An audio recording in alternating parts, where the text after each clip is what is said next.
তুমি এখনো নামাজ পড়ো না, এখনো তুমি মসজিদে ঢুকতে পারো নাই। তুমি কি দেখো না মসজিদগুলি বন্ধ হয়ে গেছে? তুমি ইচ্ছা করলে আর মসজিদে ঢুকতে পারবা না,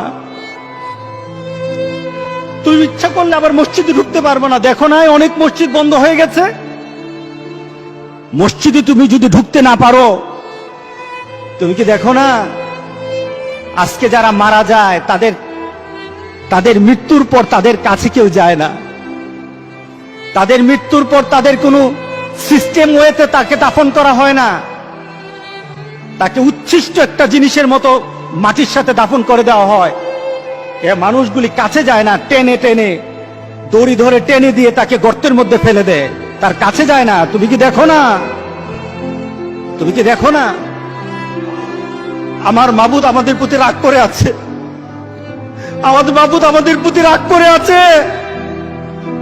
আমাদের মাবুদকে আমাদেরকে সন্তুষ্ট করতে হবে, সন্তুষ্ট করতে হবে।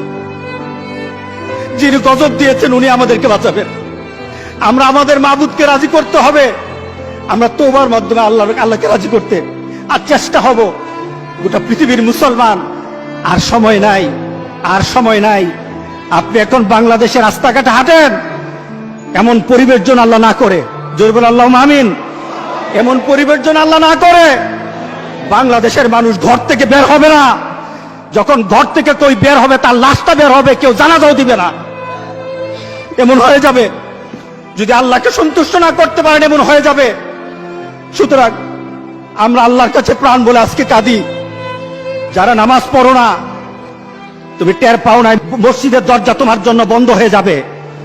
তুমি মনে রেখে দিও, মসজিদের সাথে তোমার সম্পর্ক তোমার হয় নাই, তুমি জান্নাতের দরজাও তুমি খুলতে পারবা না। তুমি এখনো বেনামাজি, এখনো সকালবেলা তুমি ঘুমাও, এখনো তুমি আল্লাহকে ভুলে আছো, এখনো তোমার কাছে তওবার কথা তোমার চিন্তাতে আসে নাই।